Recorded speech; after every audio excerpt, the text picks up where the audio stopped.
नाही नाही नाही, ते चुकीचा संदेश जाईल. मी मागणी केलेली नाही. त्यांचं म्हणणं होतं मुंबईत कारण मी तिकडं नाही जाऊ शकत.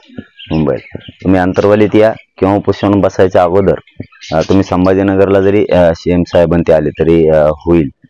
परंतु मी 2 दिवसावरती माझं उपोषण आलंय. मी माझं ठिकाण नाही सोडू शकत. कारण कुठं बैठका मुंबईत केल्या काय, अंतरवालीत केल्या काय, संभाजीनगर केल्या काय, जे न्याय द्यायचा आहे ते कुठून देता येतो. जसं मुंबईतच गेले न्याय मिळतो आणि इकडं आले मिळत नाही असं नाहीये. त्यामुळे इकडं तिकडं जाण्याचं ते बहाणा आहे.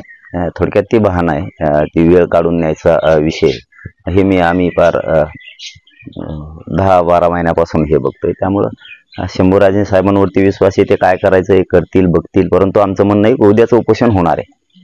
उद्या उपोषणला प्रशासन भेटीला आलं नाही किंवा सरकार भेटीला आलं नाही म्हणून काय उपोषण थांबणार नाही. उद्या ते उपोषण कठोर सुरू होणार आहे. उद्या 10 वाजल्यापासून सकाळी.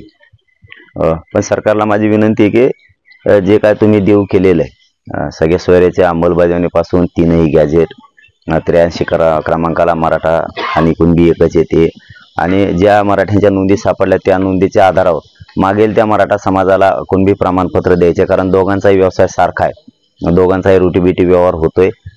त्यांचं समानता आहे त्यांच्यामध्ये सगळे. त्यामुळं मागेल त्या मराठ्याला ज्या मराठ्यांची नोंद सापडली त्याच्या आधारावर द्यायचं.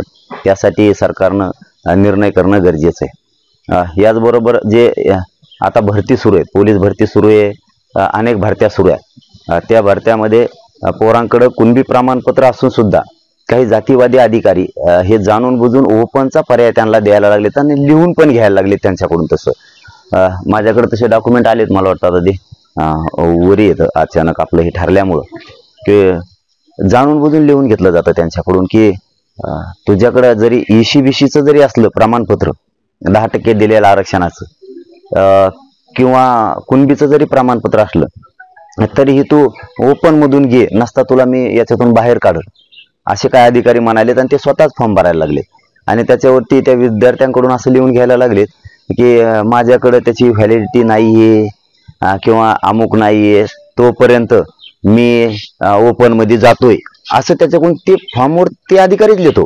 तसं याच्याकडून घ्यायला लागले. म्हणजे त्याला जरी जायचं नसलं ओपन मध्ये तरी ढकलायला लागले त्याच्याकडे प्रमाणपत्र असून सुद्धा. माझं सरकारला म्हणणं आहे की तुम्ही EWSचा, ECBCचा, कुणबीचा म्हणजे OBCचा ऑप्शन ठेवा. त्याच्याकडे जे असेल त्यानुसार त्याला ती संधी द्यावी हे माझं म्हणणं आहे. आणि ते त्यांनी ऐकावं. कारण मराठ्यांच्या हजारो पोरांचा आता या भरतीमध्ये वाटोळ व्हायला लागले. काही SP जाणून बुजून तसं करायला लागलेत.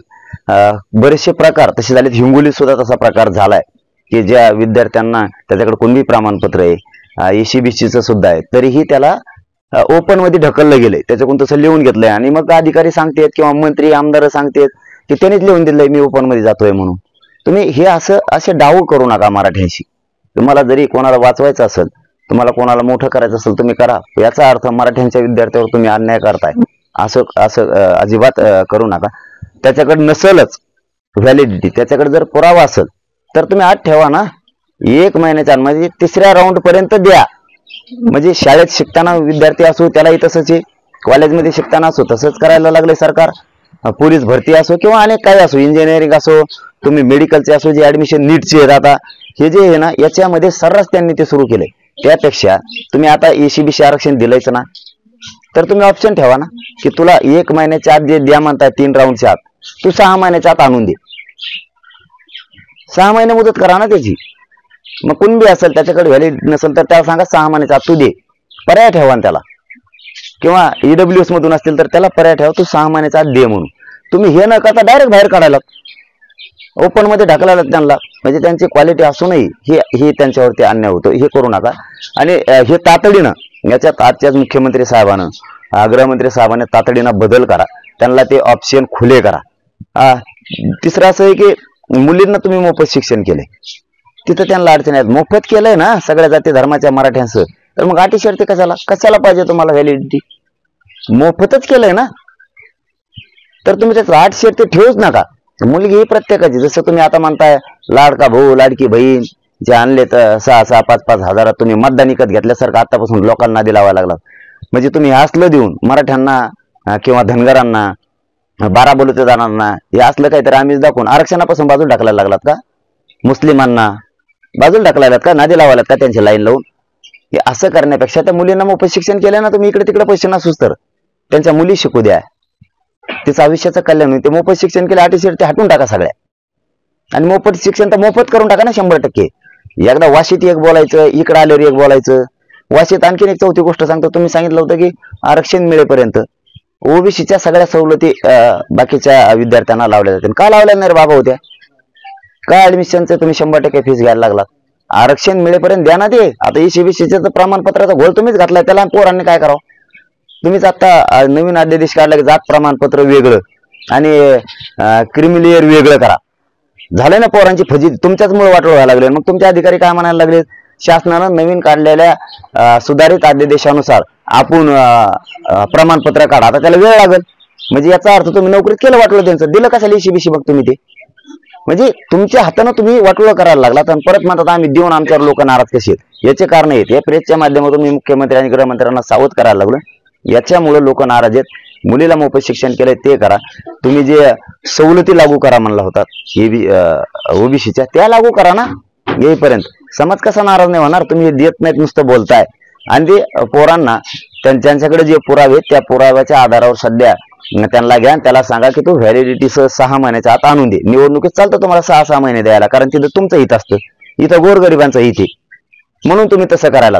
कारण ईडब्ल्यूएस सुद्धा सुरू ठेवा, कारण ईडब्ल्यूएस तुम्ही बंद करू नका, कारण ईसीबीसी मराठ्याला मान्यच नव्हतं.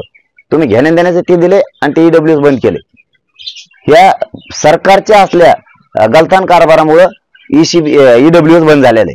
तुम्ही हे मराठ्यांच्या पोरावर राज्यासह केंद्रात अन्याय करू नका. तुम्ही ईडब्ल्यूएस पुन्हा चालू ठेवा, म्हणजे पोरांना ऑप्शन ठेवा. त्याला ईडब्ल्यूएस घ्यायचा असल्यात घेईल, त्याला ईसीबीसीतून घ्यायचा असल्यात घेईल, त्याला कुणबीमधून घ्यायचं असलं प्रमाणपत्र तर तो घेईल, नसेल घ्यायचं तर ते त्याचं ठरवून ओपन मध्ये घ्यायचं का कुठं घ्यायचं. तुम्ही जबरदस्ती करून त्याला ओपन मध्ये ढकलू नका. म्हणजे पाटील एकीकडे सरकार मात्र त्याच प्रमाणपत्र घेऊन जाणाऱ्या विद्यार्थ्यांना नाकारते असं मी काल बी दाखवलं, आजही दाखवलं असतं, पण हिंगोलीचे पोरं गेलेत. काल परभणीचं दाखवलंय मी की त्यांच्याकडे प्रमाणपत्र असून सुद्धा त्यांना ओपन मध्ये लिहून घेतलंय की व्हॅलिडिटी नाही किंवा तुझं प्रमाणपत्र नाही तर मी ओपन मध्ये जातोय, असं त्याच्यावरती लिहिलेलं आहे. तो पोरगा मग तुम्हाला जायचंच नाही ओपन मध्ये, माझ्याकडे कोणते प्रमाणपत्र आहे, पण ते लिहून घ्यायलेत. मग ते म्हणते ते रिजेक्ट करेन तुला. त्या पोराने सांगितलं, धमकी दिली, हाय करी त्याचे गेल्यावर नाही, आत्ता आलं होतं हिंगोलीचं. त्याने सांगितलं की मला म्हणले, मग मी गेलो म्हणे, शेवटी नोकरी आहे म्हणून मी ओपन मध्ये गेलो. मग काय करू म्हणे, रिजेक्ट करेन म्हणल्यावर. कारण ते असं टाईट कपडे ते घातलेले, ते एसपी कोण कोण असते तिथं ग्राउंडला, त्याला ते म्हणे घाबरतेत. मग पोरं, नवीन पोरं, मी घाबरलो म्हणे त्यांना. म्हणजे मराठा समाजाला ओबीसी कोट्यातून जाऊ द्यायचं नाही असा प्लॅन 100% तुम्ही म्हणताय ते खरं. समाजाला ते पटायला लागले आता. यांनी एक तर ईसीबीसी आरक्षण देऊन मराठ्यांचं ईडब्ल्यूएस रद्द केलं, तिथं मराठ्यांचं सरकारनं वाटोळं केलं. आणि आता ओबीसीतून दिलंय ईसीबीसीचं, ते प्रमाणपत्र असतानाही जाऊ द्या ना, त्यांनीच दिलंय ना. मग जर वेळ लागत असला पोराला ते काढायला तर द्यावा ना 6 महिन्याची मुदत. तिसरं, कुणबी प्रमाणपत्र नोंदी सह मिळाले ते असून सुद्धा हे ओबीसी मराठ्यांचे पोरं ओबीसी जाऊ द्यायनात. हे सरकार मुद्दाम मराठ्यांचा घात करायला लागले. या तिन्हीला सरकारच जबाबदार आहे. ईडब्ल्यूएस घातलं सरकारनंच घातले, ईसीबीसीतून फायदा व्हायना सरकारमुळेच व्हायना, आणि कुणबी प्रमाणपत्र निघालेत म्हणजे मराठ्यांच्या पोराला ओबीसीतून नोकरीला जाऊ द्यायचं नाही, शिक्षणात जाऊ द्यायचं नाही, मेडिकल इंजिनिअरिंग मध्ये जाऊ द्यायचं नाही, नीट मध्ये जाऊ द्यायचं नाही. पोरांचा मुद्दाम मराठ्यांचं वाटोळं कसं होईल खेळ मांडलाय. आणि पुन्हा सांगतात, आम्ही आरक्षण दिलेलं असताना समाजाचा रोष आमच्यावर कशामुळे, तर याच्यामुळे. मोफत शिक्षण केलं मुलीला, ते बी सगळं अर्धवट ठेवलंय. ओबीसीच्या सगळ्या सवलती लागू म्हणलं, तुम्ही शासन निर्णय केलाय त्या दिवशी वाशीमध्येच. मग ही फसवणूक का? हे सगळं लागू करा. कारण मी हे उपोषणात उद्यापासून घेणार आहे. आज जर तुम्ही सुधारणा केली तर ठीक. हा, एक मात्र खरंय, सरकारला सांगतो, एक खरंय की ज्यावेळेस मी काल सांगितलं की 3 ऑप्शन ठेवा, तर बीडच्या एसपी साहेबाचं कौतुक करायला पाहिजे. त्यांनी प्रेस नोट काढली की ऑप्शन 3 आहेत, ज्यांच्याकडे जे असेल त्यांनी मी कायदेशीर करणार. कारण असे अधिकारी असावेत, त्यांनी असावेत म्हणून त्यांनी ते ईसीबीसीचा ऑप्शन ठेवलाय, ईडब्ल्यूचा ठेवलाय आणि कुणबीचा पण ठेवलाय. नसेल तर तो ओपन मध्ये जाणारच आहे ना, ते आम्हालाही मान्य आहे. असे बाकीचे एसपी का जातीवाद करतात का? गृहमंत्र्यांनी सांगितलं तू असं करून घे म्हणून, मराठ्याच्या पोराला ओबीसी प्रमाणपत्र असून बी जाऊ देऊ नको. हे अन्याय मी नाही खपून घेऊ शकत. आमच्या समोर 350 पोरं बाहेर निघालेत असं त्या पोरांचं म्हणणं आहे. असे अशा पद्धतीचे जागा 37 का काय येतच, पण 350 पोरं त्यांनी बाहेर काढले प्रमाणपत्र असून. चाल तो बाहेर ओपन मध्ये जाणार रिजेक्ट करतो, लगेच ढकलून द्यायचं पुढं. मग त्याला भीती वाटते नोकरी हाती चालली, ते ओपन मध्ये चाललंय त्याच्याकडे प्रमाणपत्र असून. हे कोणता गृहमंत्र्याचा डाव आहे? असलं मराठ्यांशी वागू नका, ही विनंती आहे माझी तुम्हाला. परत म्हणू नका बोलायला लागला, कारण मराठ्यांच्या पोरांचं वाटलं झालेलं मी नाही सहन करू शकत. चल, धन्यवाद. भाजपचे एक आमदार आहे अमित साटम, त्यांनी आता म्हटलं की मनोज नाही, चांगलं काम आहे. शेवटी हे बघा, राजे हे देशाचे दैवत आहेत. आनंदाचीच गोष्ट आहे. जे काय आणताल विरोधच करावा असं काय नाही, जिथं करायचं तिथं वागणं म्हणजे शान आहे ती. या अखंड हिंदुस्थानातल्या हिंदूंची रयतेचे राजे होते, सगळ्या जाती धर्माचे सुद्धा. वागणं काढले चांगलं आहे, लोक बघायला मी सुद्धा जाईल. चल, धन्यवाद. आणि त्यानंतर अगोदर जे जरांगे पाटलांना समर्थन मिळत होतं तेही लोक आता त्यांच्यापासून दुरावत चाललेले आहे. कपटी शक्तींच्या संमोहनातून जरांगे पाटलांनी बाहेर पडावं. आता हे खामट कोण आहे नवीनच? अमित साटम जायतले खामटन खाटन खुटन लय आले जाऊन तिकडे.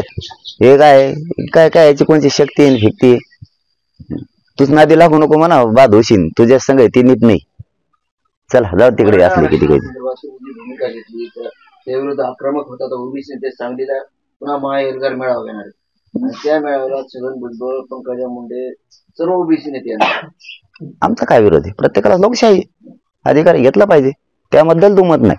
पण आम्ही ज्याला बोलतच नाही त्याने आमच्यावरती समाजावरती बोलू नये एवढीच आमची अपेक्षा आहे. ज्यांचं आम्ही कधी नावच घेत नाही त्यांनी बळच विनाकारण भांडण निकत घेऊ नये, मराठ्याच्या अंगावर येऊ नये.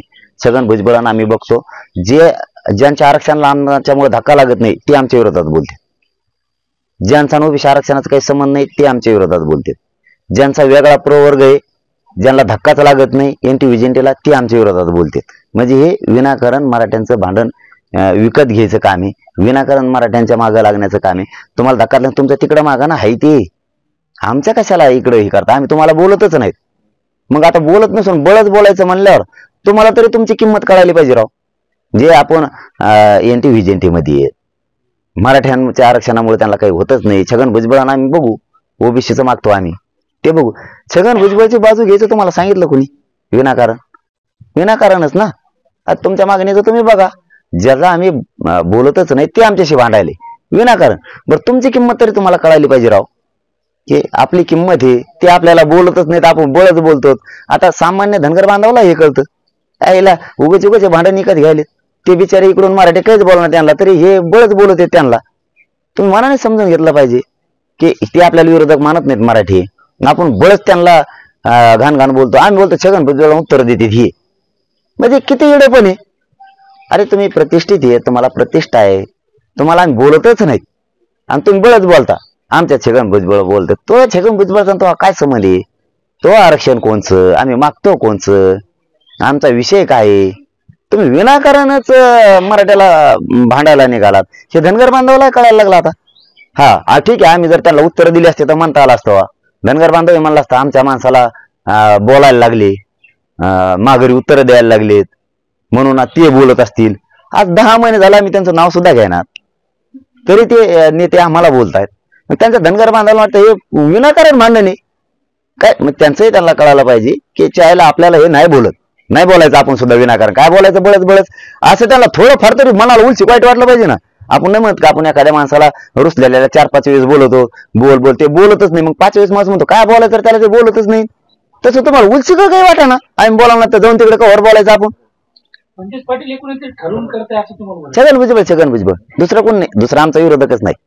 छगन भुजबळ एकच छगन भुजबळ. त्याला नाद लागलेला आहे. स्वतःची जात मोठी कर, मोठ्याल्या ओबीसीतल्या जातीचा उपयोग कर, आमदार त्याचेच कर. बोल ना, एसटी आरक्षणातून म्हणा, बोल जरा किती धनगरांचे तू आमदार केले सांग जरा, तू हे किती केलेत आत्ता बी तो शिफारशी करून.